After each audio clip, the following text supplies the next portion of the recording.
Bom dia! Hoje falaremos sobre a implementação de portas lógicas. Os integrantes do grupo são eu, Pedro de Lira, Caio Nardelli, Ricardo Teixeira e Bruno Contessoto.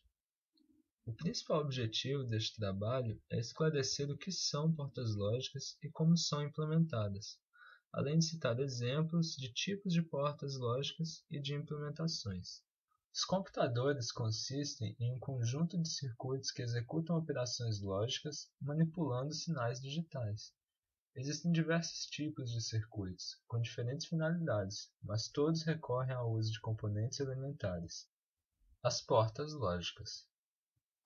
Sinais digitais são sinais elétricos que contemplam uma gama de dois valores possíveis, alto ou baixo, 1 ou 0.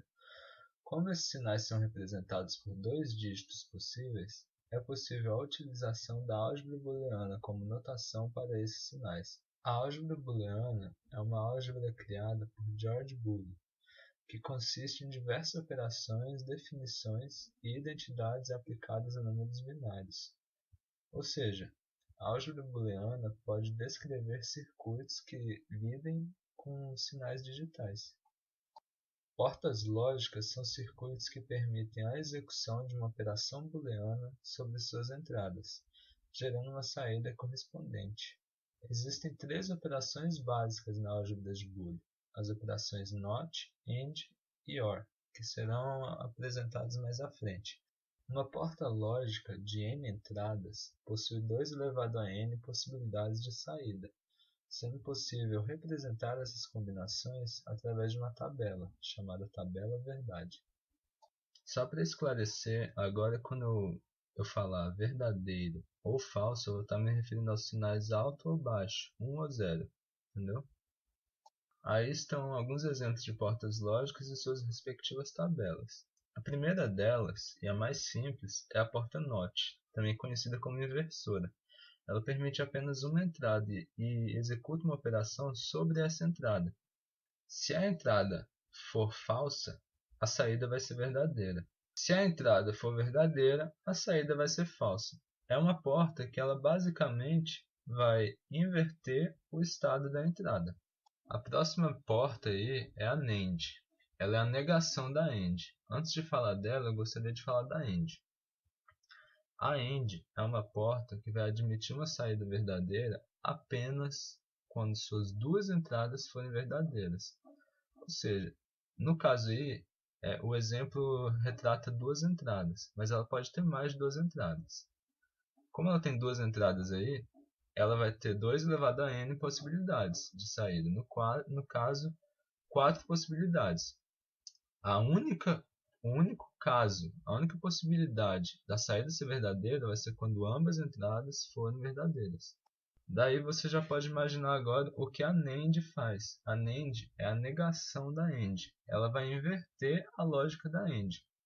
Enquanto a AND vai gerar uma saída verdadeira somente quando ambas forem verdadeiras, a NAND vai gerar uma falsa somente quando ambas forem verdadeiras. Ela basicamente vai negar todas as saídas da AND. A mesma lógica vale para OR e NOR. Você pode fazer uma analogia entre essas duas e entre a AND e a NAND. Enquanto a OR ela faz uma operação de OU, quando A ou B forem verdadeiros, a saída vai ser verdadeira, ou seja, ela só vai ser falsa quando ambas entradas forem falsas. A NOR vai ser a negação dessa lógica, ou seja, ela vai inverter todas as saídas possíveis da OR.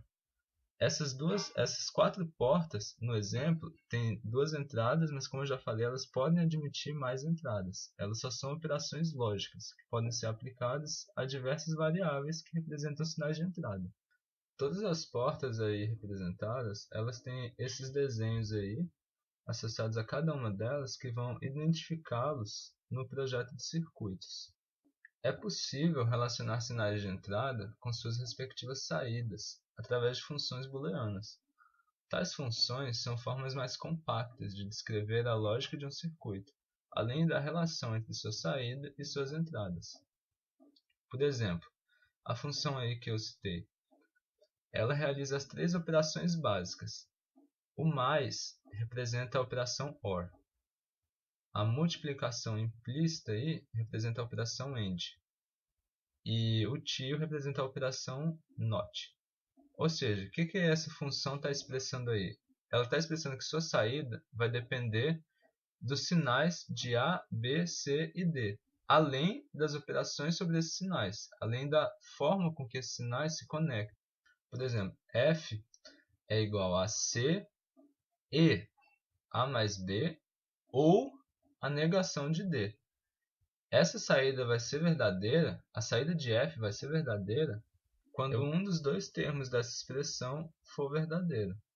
Eu vou citar exemplos muito melhores mais para frente. Isso daí foi só a nível de como a gente representa uma função booleana.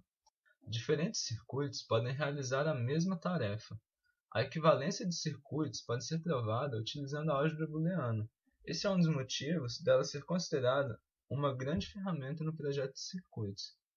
O que isso está basicamente dizendo é que você pode chegar no mesmo resultado através de caminhos diferentes. O que os projetistas vão procurar é diminuir esse caminho, é otimizar esse caminho, é achar o caminho mais simples possível.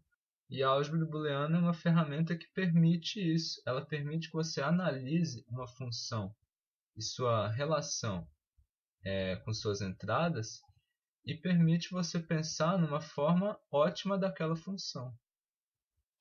Aí agora eu gostaria de falar de uma porta que eu acho também bem relevante, né, nesse tema. A porta ou exclusivo, ou XOR. O que ela faz? Ela vai gerar uma saída verdadeira somente quando A ou B forem verdadeiras, mas somente quando A ou B forem verdadeiras. É diferente da OR, porque a OR gera uma saída verdadeira quando A e B são verdadeiras. Por isso que essa porta é chamada de OR exclusivo. Uma aplicação dessa porta é o meio somador. Ele é o elemento básico de qualquer somador. O que vai acontecer aí? Você vai querer somar 2 bits de entrada, o x e o y. A porta XOR ela vai efetuar essa soma. Mas quando x e y forem verdadeiros, essa soma vai dar 2, o que não pode ser expresso em termos de 1 bit de sinal. O que vai acontecer? Então, quando x e y forem verdadeiros, uma outra saída vai se tornar verdadeira, que é o carry, é o vai 1. Essa lógica básica desse meio somador é a base de um somador completo. Aí mais um exemplo da implementação de portas lógicas, um circuito que é mais geral, é um multiplexador. Ele é o quê? Ele basicamente é um seletor de dados. Você conecta suas portas de tal modo que elas vão gerar uma lógica de seletora de dados. Você vai ter o seu seletor de dados, que vão ser as entradas A, B e C, e dependendo do estado delas, elas vão selecionar o dado de saída, o D0, D1, D2, D3, D4, D5, D6 ou D7. Meu objetivo aqui é mostrar alguns exemplos de implementação, não é me aprofundar nesses temas, só mostrá-los superficialmente, mostrar o que é possível fazer com uma determinada combinação de portas lógicas. Existem outros tipos de circuitos, os codificadores, decodificadores. Eu não vou abordá-los nesse trabalho, porque meu objetivo é só mostrar alguns exemplos do que é possível fazer com a combinação de portas lógicas. Eu só gostaria de mostrar um último exemplo que eu acho que talvez seja o mais relevante de todos, que é o LET-SR. Ele é basicamente o elemento básico de uma memória de computador, e ela é feita a partir de combinações de portas lógicas e suas saídas. O que acontece? Você cria um circuito com uma realimentação, e quando um sinal de entrada mudar de estado, a saída vai continuar a mesma. É isso que permite a criação de uma memória de computador. Essa é a base dos registradores e a base da memória cache. Então, com esse trabalho, eu espero ter introduzido o que são portas lógicas e como o que é possível fazer com elas, o quão importante elas são para circuitos. Elas são os elementos básicos da lógica computacional. São com elas que você vai montar circuitos dedicados, você vai construir uma memória.